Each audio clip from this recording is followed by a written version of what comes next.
श्रुतिस्मृतिपुराणानामालयं करुणालयं नमामि भगवत्पादं शङ्करं लोकशङ्करं।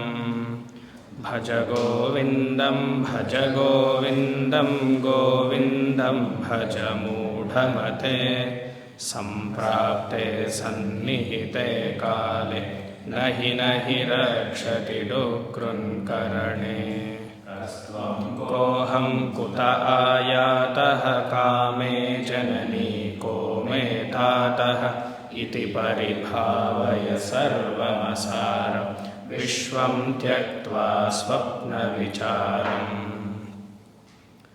त्वयि मयि चान्यत्रैको विष्णुः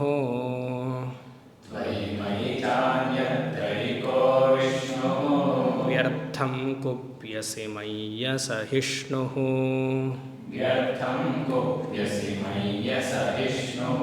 भवसमचित्तः सर्वत्रत्वं भवसमचित्रः सर्वत्रत्वं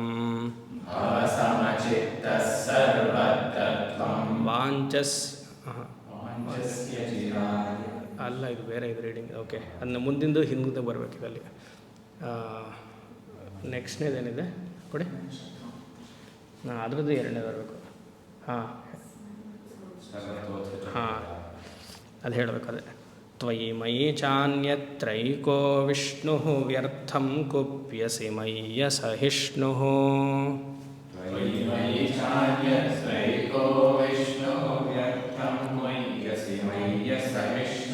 ಸರ್ವಸ್ಮಿನ್ನಪಿ ಪಶ್ಯಾತ್ಮಾನಂ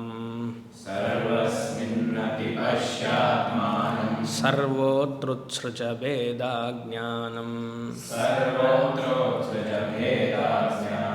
ಭಜ ಗೋವಿಂದಂ ಗೋವಿಂದಂ ಭಜ ಮೂಢಮತೆ.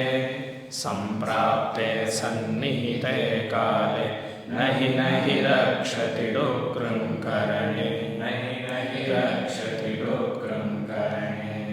ಇದು ಮತ್ತು ಮುಂದಿನ ಶ್ಲೋಕ ಸಿಮಿಲರ್ ಆಗಿದೆ. ಅಂದರೆ ಒಬ್ಬರೇ ಆಚಾರ್ಯರು ಕೊಟ್ಟಿರೋದು. ಮೇಧಾತಿಥಿ ಇದು 24ನೇದಾ? So 24, 25 interchangeable.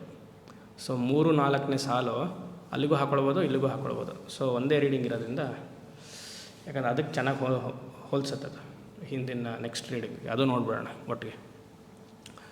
ಇಲ್ಲಿ ಏನು ಹೇಳ್ತಿದೆ? ಸರಳವಾದ ಶ್ಲೋಕ. ಮೇಧಾತಿಥಿ ಕೊಟ್ಟಿರುವಂಥವರು ಆಚಾರ್ಯರು. ನಿನ್ನಲ್ಲಿ ತ್ವಯಿ ಮಯಿ ನನ್ನಲ್ಲಿ, ತ್ವಯಿ ಮಯಿ ಅನ್ಯತ್ರ ಸರ್ವತ್ರ ಎಲ್ಲರಲ್ಲಿಯೂ, ನಿನ್ನಲ್ಲಿಯೂ ನನ್ನಲ್ಲಿಯೂ ಎಲ್ಲರಲ್ಲಿಯೂ ಏಕಃ ವಿಷ್ಣು ಏವ ಅಸ್ತಿ. ವಿಷ್ಣು ಅನ್ನುವಂತಹ ಪರಮಾತ್ಮ ಎಲ್ಲರಲ್ಲಿಯೂ ಒಂದೇ ಆಗಿದ್ದಾನೆ. ಇಲ್ಲಿ ವಿಷ್ಣು ಅಂದರೆ ಸರ್ವಂ ವೇವೇಷ್ಟಿ ಇತಿ ವಿಷ್ಣು, ಸರ್ವಂ ವ್ಯಾಪ್ನೋತಿ ಇತಿ ವಿಷ್ಣು.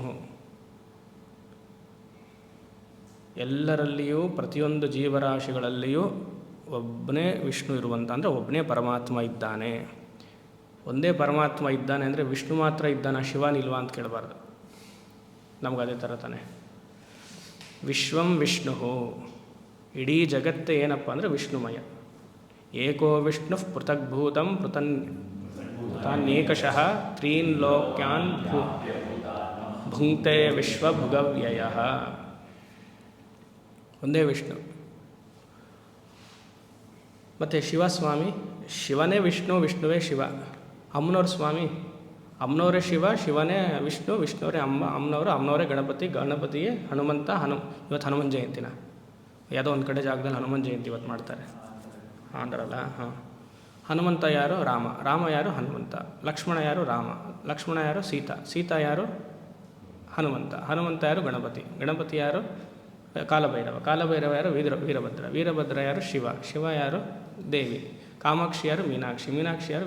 ವಿಶಾಲಾಕ್ಷಿ ಯಾರು? ಪಾರ್ವತಿ ಯಾರು? ಇದೇ ಎಲ್ಲ ಒಂದೇ ತತ್ವ ಅಲ್ವಾ?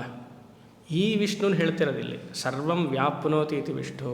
ಹೇಗೆ ಒಬ್ಬ ಮನುಷ್ಯ ಮನೆಯಲ್ಲಿ ಒಬ್ಬನೇ ಆಗಿ ಪಾತ್ರಗಳು ಬೇರೆ ಬೇರೆ ಹಾಕಿ ತಗೊಳ್ತಾನೋ ಅಲ್ವಾ?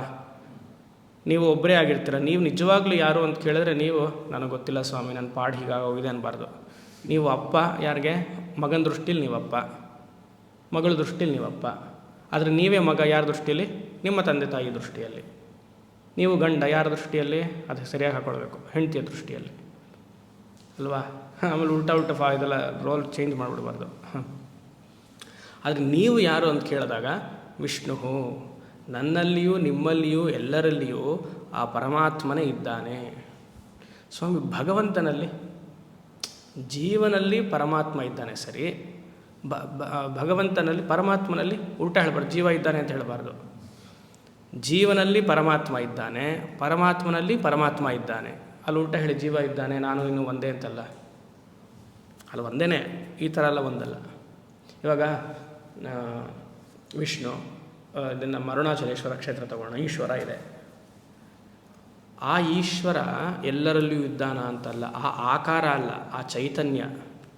ಆ ಈಶ್ವರನ ಇಲ್ಲಿ ಎದೆ ಒಳಗಡೆ ತಂದುಬಿಟ್ರೆ ಜಾಗ ಎಲ್ಲಿ ಅಲ್ವಾ? ಅಥವಾ ವಿಷ್ಣು ಶಂಖಚಕ್ರ ಗದಾಧಾರಿ ಆಗಿರುವಂತಹ ಗುರುವಾಯೂರಪ್ಪ ನನ್ನ ಮನಸ್ಸಿನಲ್ಲಿದ್ದಾನೆ, ಹೃದಯದಲ್ಲಿದ್ದಾನೆ, ಎಲ್ಲರ ಮನಸ್ಸನ್ನು ಬೆಳಗ್ತಿದ್ದಾನೆ ಅಂದರೆ ಒಂದು ಶಂಖ ಕೈಯಲ್ಲಿ ಹಿಡ್ಕೊಳ್ಳೋಕ್ಕೆ ಭಾರ ಆಗಲ್ಲ, ಇನ್ನು ಎದೆ ಒಳಗಡೆ ಬರೋಕ್ಕೆ ಸಾಧ್ಯವಾ ಅಲ್ವಾ? ಎಲ್ಲದರಲ್ಲಿಯೂ ಇರುವಂಥ ಆ ಚೈತನ್ಯ ಒಂದೇ. ಇವಾಗ ಮಧುರೈ ಮೀನಾಕ್ಷಿಗೆ ಹೋಗ್ತೀರಿ, ಎಷ್ಟು ಅಮ್ಮನವರಿದ್ದಾರಲ್ಲಿ ಅಲ್ವಾ? ಶುರುವಿನಲ್ಲೇ ಒಂದು ಗಣಪತಿ, ದ್ವಾರದಲ್ಲಿ 2 ಗಣಪತಿಗಳಿದ್ದಾರೆ, ಬೃಹದಾಕಾರವಾಗಿದ್ದಾರೆ. ಒಳಗಡೆ ಅನೇಕ ಗಣಪತಿಗಳಿದ್ದಾರೆ. ಮತ್ತು ಆ ಗಣಪತಿ ಈ ಮೀನಾಕ್ಷಿಗೂ ಏನು ವ್ಯತ್ಯಾಸ? ಯಾರು ನೋಡೋದೇ ಇಲ್ಲ ಈ ಶುರು ಗಣಪತಿನ ಅಲ್ವಾ? ಈ ಅರುಣಾಚಲೇಶ್ವರಕ್ಕೆ ಹೋದರೆ ಸುಮಾರು ನಂದಿಗಳಿದೆ. ಒಂದು ನಂದಿಗೆ ಮಾತ್ರ ಪೂಜೆ, ಎಲ್ಲರೂ ಅಲ್ಲೇ ಹೋಗ್ತಾರೆ. ಮತ್ತು ಈ ನಂದಿ ಬೇರೆನಾ, ಆ ನಂದಿ ಬೇರೆನಾ? ಮಾಡೋದು ಒಂದೇ ಕಲ್ಲಲ್ಲಿ ತಾನೆ. ಅದೇ ಕಲ್ಲು ಗರ್ಭಗುಡಿಲಿರುವಂಥ ಅರುಣಾಚಲೇಶ್ವರನ ಕಲ್ಲೇ ಹೊರಗಡೆ ನೀವು ಸುತ್ತ ಹಾಕೊಂಡು ಬಂದಾಗ ಸುಮಾರು ಶಿವಲಿಂಗಗಳಿದೆ, ಅದೇ ಕಲ್ಲು ತಾನೆ. ಆದರೆ ಮನಸ್ಸು ಮಾತ್ರ ಅಲ್ಲಿ ಯಾಕೆ ಹೋಗುತ್ತೆ? ಗರ್ಭಗುಡಿಲಿ ಅರುಣಾಚಲೇಶ್ವರ ಅಂತ ನಾವು ತಾನೇ ಅದಕ್ಕೆ ಇಂಪಾರ್ಟೆನ್ಸ್ ಕೊಟ್ಟಿರೋದು. ಮೀನಾಕ್ಷಿಗೆ ಯಾಕೆ ಅಲ್ಲಿ ಹೋಗುತ್ತೆ? ಎಷ್ಟು ಮೀನಾಕ್ಷಿಗಳಿಲ್ಲ.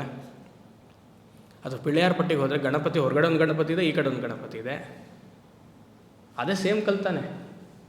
ಇಲ್ಲೇ ಈಶ್ವರ ಪ್ರಣವಲಿಂಗೇಶ್ವರ ಇದೆ, ಶಂಕರಾಚಾರ್ಯರ ಮುಂದೆ ಒಂದು ಶಿವಲಿಂಗ ಇಟ್ಟಿದ್ದೀವಿ, ಇಲ್ಲೊಂದು ಶಿವಲಿಂಗ ಇದೆ, ಎಷ್ಟೆಲ್ಲ ಕಡೆ ಹಿಂದ್ಗಡೆ ಒಂದು ಶಿವಲಿಂಗ ಇದೆ. ಒಂದೇ ಕಡೆ ಕೇಂದ್ರೀಕರಿಸಿದ್ದೀವಲ್ಲ, ಅದು ನೀವು ಪ್ರಾಣ ಪ್ರತಿಷ್ಠೆ ಮಾಡಿದೆ, ಕುಂಭಾಭಿಷೇಕ ಮಾಡಿದೆ, ಅದಕ್ಕೆಲ್ಲ ಶಕ್ತಿ ಸರಿ. ನೋಡಬೇಕಾಗಿರುವಂಥ ತತ್ವ ಏನು? ಒಂದೇ, ಎಲ್ಲ ಒಂದೇ ಕಲ್ಲು. ಅಮ್ಮನವ್ರು ಉಪಾಸನೆ ಮಾಡಿದ್ರೆ ಏನೋ ತುಂಬ ಶಕ್ತಿ ಬರುತ್ತಂತೆ ಸ್ವಾಮಿ. ಯಾಕೆ? ಶಿವನ್ ಮಾಡಿದ್ರೆ ಬರಲ್ವಾ ಅಲ್ವಾ? ಯೋಚನೆ ಮಾಡಿ, ಶಿವನ್ ಮಾಡಿದ್ರೆ ಬರಲ್ವಾ? ಹನುಮಂತನ ಮಾಡಿದ್ರೆ ಶಕ್ತಿ ಬರುತ್ತೆ, ಕಾಲಭೈರವ ಮಾಡಿದ್ರೆ ಬರಲ್ವಾ? ಯೋಚನೆ ಮಾಡಿ. ದುರ್ಗಾ ಮಾಡಿದ್ರೇ ಭಯದಿಂದ ಹೋಗೋದು, ಯಾಕೆ ಮೀನಾಕ್ಷಿ ಕೊಡಲ್ವ ಭಯನ? ಹೋಗ್ಸಲ್ವಾ? ನಮಗೆ ಈ ಸಂಸಾರನೇ ಪಾಡುಪಟ್ಟಿದ್ದೀವಿ. ಇವಾಗಿರುವಂಥ ಸಂಸಾರ ಅದರಲ್ಲಿ ದೇವರಲ್ಲಿ ಬೇರೆ ಸಂಸಾರ ಮಾಡೋದು ನಾವು. ಶಿವ ತಾನಾಗೆ ಇದ್ದರೆ ತುಂಬ ಚೆನ್ನ, ಅವನು ಕಾಲಭೈರವ ಆದರೆ ರುದ್ರ. ಯಾಕೆ? ಒಂದೇ ತತ್ವ. ಇವಾಗ ನೀವು ಮನೇಲಿರಲಿಲ್ವೋ? ಬೆಳಗ್ಗೆ ಉಪ್ಪಿಟ್ಟು, ಇವತ್ತು ಪೊಂಗಲ್ಲ, ಇವತ್ತು ಪೊಂಗಲ್, ಕಾಲಭೈರವರು ನೀವರೆಲ್ಲ. ಯಾಕಂದರೆ ಅಯ್ಯೋ ಪೊಂಗಲ, ಕೋಪ. ನಿನ್ನೆ ದೋಸೆ, ಶಾಂತಂ ಪದ್ಮಾಸನಸ್ಥಂ ಶಶಿಧರ ಮಕುಟಂ ಪಂಚಭಕ್ತರಂ ತ್ರಿನೇತ್ರಂ ಅಲ್ಲವಾ? ಯೋಚನೆ ಮಾಡಿ. ಎಲ್ಲರಲ್ಲಿಯೂ ಭಗವಂತ ತತ್ವನೇ ಇದ್ದಾನೆ. ತ್ವಯಿ ಮಯಿ ಚಾನ್ಯತ್ ಏಕೋ ವಿಷ್ಣು. ಯಾರೋ ನೋಡಿ ಹೇಳಿರ್ತಾರೆ, ಯಾಕಂದರೆ ಈ ಮೇಧಾತಿಥಿ ಮೇಲೆ ಯಾರೋ ಅಲ್ಲಿ ಕೋಪ ಮಾಡ್ಕೊಂಡಿರಬೇಕು. ವ್ಯರ್ಥಂ ಕುಪ್ಯಸಿ ಮಯ್ಯ ಅಸಹಿಷ್ಣು. ನನ್ನ ಮೇಲೆ ಯಾಕಪ್ಪ ಕೋಪ ಮಾಡ್ಕೊಳ್ತೀಯ? ನಾನು ಅದ್ವೈತ ವೇದಾಂತವನ್ನೇ ಪ್ರಚಾರ ಮಾಡ್ತಿದ್ದೀನಿ. ಅಲ್ಲಿ ಯಾರು ದ್ವೈತಿ ನೋಡಿ ಆಚಾರ್ಯರಿಗೆ ಬೈದಿರ್ತಾರೆ. ನಾನು ಅಸಹಿಷ್ಣು, ಕುಪ್ಯಸಿ ಅಂದರೆ ಕೋಪ ಮಾಡ್ಕೊಳ್ಬೇಡ, ಡೋಂಟ್ ಗೆಟ್ ಆ್ಯಂಗ್ರಿ. ಬಿಕಾಸ್ ನೀನು ಕೋಪ ಮಾಡ್ಕೊಳ್ತಿದ್ದೆ ಯಾರ ಮೇಲೆ? ಪರಮಾತ್ಮನಲ್ಲಿ ಕೋಪ ಮಾಡ್ಕೊಳಕ್ಕಾಗತ್ತಾ? ಉಪಾಧಿ ಮೇಲೆ ತಾನೇ ಕೋಪ. ಯಾಕೆ? ಉಪಾಧಿಯನ್ನು ಬಿಟ್ಬಿಡು. ನಿನಗೆ ಎಲ್ಲಿ ಭಗವಂತನ ಮೇಲೆ ದೃಷ್ಟಿ ಇದೆಯೋ ಆವಾಗ ಉಪಾಧಿ ಮೇಲೆ ದೃಷ್ಟಿ ಇರಲ್ಲ.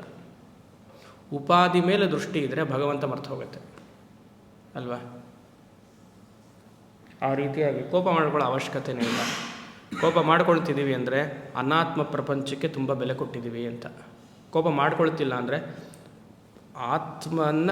ಆತ್ಮವನ್ನು ನೋಡಿ ಗುರುತು ಹಿಡಿದು ಆತ್ಮಾರಾಮ ಸ್ಥಿತಿಯಲ್ಲೇ ಇರಬೇಕು ಅನ್ನುವಂಥ ಮನಸ್ಥಿತಿ. ಯಾವುದೇ ರೀತಿಯಾಗಿ ಕೋಪದ ಅವಶ್ಯಕತೆಯೇ ಇಲ್ಲಿಯೇ ಸರ್ವಸ್ಮಿನ್ನಪಿ ಪಶ್ಯಾತ್ಮಾನಂ, ಎಲ್ಲರಲ್ಲಿಯೂ ಆತ್ಮತತ್ವವನ್ನೇ ನೋಡು. ಸರ್ವಸ್ಮಿನ್ನಪಿ, ಅದಕ್ಕೆ ಹೇಳಿದ ವಿಶ್ವಂ ವಿಷ್ಣು, ಮುಗ್ದೋಯ್ತು ವಿಷ್ಣು ಸಹಸ್ರನಾಮ. ವಿಶ್ವಂ ವಿಷ್ಣು ಅಷ್ಟೇ. ವಿಷ್ಣವೇ ನಮಃ, ಏನು ಎಲ್ಲ ಜಗತ್ತೇ ವಿಷ್ಣವೇ ನಮಃ. ಸರ್ವಂ ವಿಷ್ಣು ಸರ್ವಂ ಕಲ್ವಿದಂ ಬ್ರಹ್ಮ ನೇಹ ನಾನಾಸ್ತಿ ಕಿಂಚನ ಅಹಮೇವ ಬ್ರಹ್ಮ ಅಸ್ಮಿ. ವಿದ್ಯಾ ವಿನಯ ಸಂಪನ್ನೆ ಬ್ರಾಹ್ಮಣೆ ಗವಿಹಸ್ತಿನಿ ಶುನಿಚೈವ ಸ್ವಪಾಕೆ ಚ ಪಂಡಿತ ಸಮದರ್ಶಿನಃ. ಇವತ್ತು ಯಾವ ಚಾಪ್ಟರು ಎಲ್ಲ ಶ್ಲೋಕ ಎಲ್ಲ ಹೇಳಲ್ಲ, ನೀವೇ ಹೋಮ್ವರ್ಕ್ ಮಾಡಬೇಕು. ಈಗ ಸುಮ್ಮನೆ ಅದು ಬರ್ಕೊಂಡು ಹಾಗೆ ಇದ್ಬಿಟ್ಟಿರುತ್ತೆ, ಆಮೇಲೆ ಪೇಪರ್ ಅಂಗಡಿಗೆ ಅದು ದುಡ್ಡು ಬರೋದು. ಇಹೈವ ತೈರ್ಜಿತ ಸರ್ಗ ಯೇಷಾಂ ಸಾಮ್ಯೇ ಸ್ಥಿತಂ ಮನಃ ನಿರ್ದೋಷಂ ಹಿ ಸಮಂ ಬ್ರಹ್ಮ ತಸ್ಮಾತ್ ಬ್ರಹ್ಮಣಿತೆ ಸ್ಥಿತ. ಯೋಚನೆ ಮಾಡಿ. ಈಶ್ವರ ಸರ್ವಭೂತಾನಾಂ ಹೃದ್ದೇಶೇರ್ಜುನ ತಿಷ್ಠತಿ ಭ್ರಾಮಯನ್ ಸರ್ವಭೂತಾನಿ ಯಂತ್ರಾರೂಢಾನಿ ಮಾಯೆಯ. ಸಮಂ ಸರ್ವೇಷು ಭೂತೇಷು ತಿಷ್ಠಂತಂ ಪರಮೇಶ್ವರಂ ವಿನಶ್ಯತ್ಸ್ವ ವಿನಶ್ಯತ್ವಂ ಯಃ ಪಶ್ಯತಿ ಸ ಪಶ್ಯತಿ. ಸರ್ವಭೂತಸ್ಥಮಾತ್ಮಾನಂ ಸರ್ವಭೂತಾನಿ ಚಾತ್ಮನಿ ಈಕ್ಷತೆ ಯೋಗಯುಕ್ತಾತ್ಮ ಸರ್ವತ್ರ ಸಮದರ್ಶನಃ. ಎಷ್ಟು ಬೇಕು? ಮಯ್ಯೇವ ಸಕಲಂ ಜಾತಂ ಮಯಿ ಸರ್ವಂ ಪ್ರತಿಷ್ಠಿತಂ ಮಯಿ ಸರ್ವಂ ಲಯಂ ಯಾತಿ ತದ್ಬ್ರಹ್ಮಾತ್ಮಯಮಸ್ಮ್ಯಹಂ. ಹೇಳ್ತಾ ಹೋಗ್ತಿರ್ಬೋದು. ಹೇಳ್ತಾ ಇರಿ ಸ್ವಾಮಿ, ನೀವು ಹೇಳ್ತಾ ಇರಿ, ನಿಮ್ಗೇನು ಕೆಲಸ, ಹೇಳ್ತಾನೇ ಇರಿ ನೀವು ಅಲ್ವಾ. ಸರ್ವಸ್ಮಿನ್ನಪಿ ಪಶ್ಯಾತ್ಮಾನಂ, ಆತ್ಮಾನಂ ಪಶ್ಯ ಮೀನ್ಸ್ ಅಹಮೇವ ಆತ್ಮಾನಂ ಇತಿ ಭಾವಯ ಇತಿ ಚಿಂತಯ ಅಂತ. ಪಶ್ಯ ಅಂದರೆ ಆತ್ಮ ಅಲ್ಲಿದ್ದಾರೆ ನೋಡು, ಇಲ್ಲೊಂದು ಆತ್ಮ ಅಲ್ಲೊಂದು ಆತ್ಮ ಇಲ್ಲೊಂದು ಆತ್ಮ ಅಲ್ಲ. ಯಸ್ಮಿನ್ ಸರ್ವಾಣಿ ಭೂತಾನಿ ಆತ್ಮೈವಾಭೂತ್ ವಿಜಾನತಃ ತತ್ರ ಕೋ ಮೋಹಃ ಕಶೋಕಃ ಏಕತ್ವಮನುಪಶ್ಯತಃ ಅಲ್ವಾ. ಯಸ್ತು ಆತ್ಮರತಿರೇವ ಸ್ಯಾತ್ ಆತ್ಮತೃಪ್ತಶ್ಚ ಮಾನವಃ ಆತ್ಮನ್ಯೇವ ಚ ಸಂತುಷ್ಟಃ ತಸ್ಯ ಕಾರ್ಯಂ ನ ವಿದ್ಯತೆ ನೈವ ತಸ್ಯ ಕೃತೇನಾರ್ಥಃ ನ ಕೃತೇನೇಹ ಕಶ್ಚನ ನ ಚಾಸ್ಯ ಕರ್ಮಭೂತೇಷು ನ ಕಶ್ಚಿದರ್ಥವ್ಯಪಾಶ್ರಯಃ. ಹೇಳ್ತಾ ಹೋಗ್ಬೋದು ಅಲ್ವಾ. ಸರ್ವಸ್ಮಿನ್ನಪಿ ಪಶ್ಯಾತ್ಮನಂ ಹೇಳ್ತಾ ಇದ್ದೀನಿ. ಸರ್ವೋತ್ರುತ್ಸೃಜ ಭೇದ ಅಜ್ಞಾನಂ, ಅಜ್ಞಾನ ಇರೋದ್ರಿಂದ ನಿನಗೆ ಭೇದ ಕಾಣ್ತಾ ಇದೆ, ನಾನು ಬೇರೆ ನೀನು ಬೇರೆ ಅಂತ ಕಾಣ್ತಿದೆ. ಅಜ್ಞಾನವನ್ನು ಉತ್ಸೃಜ, ಕಿತ್ತೆಸಿ ಅದನ್ನು ಅಂತ ಹೇಳ್ತಿದ್ದಾರೆ. ತಿಂಗಳು ಅಮಾವಾಸ್ಯೆಗೆ ಇದು ಮಾಡ್ಕೊಳ್ತೀಯಲ್ವಾ, ದೃಷ್ಟಿ ತಗೊಳ್ತೀಯಲ್ವಾ, ಹಾಗೆ ಅಜ್ಞಾನವನ್ನು ಪ್ರತಿನಿತ್ಯ ತೆಕ್ಕೋ, ದೃಷ್ಟಿ ತೆಕ್ಕೋ. ತೆಂಗಿನಕಾಯಿ ನಿನ್ನ ತಲೆಯಲ್ಲಿ ಹೊಡ್ಕೋ, ನಿಂಬೆಹಣ್ಣು ನಿನ್ನ ತಲೆಗೆ ಹೊಡ್ಕೋ, ಅಂದರೆ ಕುಂಬಳಕಾಯಿ ನಿನ್ನ ತಲೆಗೆ ಹೊಡ್ಕೋ ಅಂತ. ಎಷ್ಟು ಹೊಡ್ಕೊಂಡ್ರೆ ನಮಗೆ ಭೇದ ಜ್ಞಾನವೇ ಹೋಗಲ್ಲ, ಅಜ್ಞಾನ ಹಾಗೇ ಇರತ್ತೆ. ಉತ್ಸೃಜ, ಉತ್ಸೃಜ ಅಂದರೆ ತೆಗೆದು ಬಿಸಾಕು ಆ ಕಡೆಗೆ ಅಂತ. ಸರ್ವಸ್ಮಿನ್ನಪಿ ಪಶ್ಯಾತ್ಮಾನಂ ಸರ್ವೋತ್ಸೃಜ ಭೇದ ಅಜ್ಞಾನಂ. ಎಲ್ಲಿವರೆಗೂ ಅಜ್ಞಾನ ಇರುತ್ತೋ ಅಲ್ಲಿವರೆಗೂ ಜ್ಞಾನ ಪ್ರಾಪ್ತಿ ಇಲ್ಲ.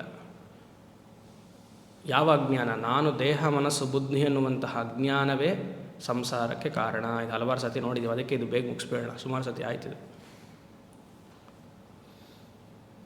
ಆ ರೀತಿಯಾಗಿ ಸರ್ವಂ ವೇವೇಷ್ಟೀತಿ ವಿಷ್ಣು.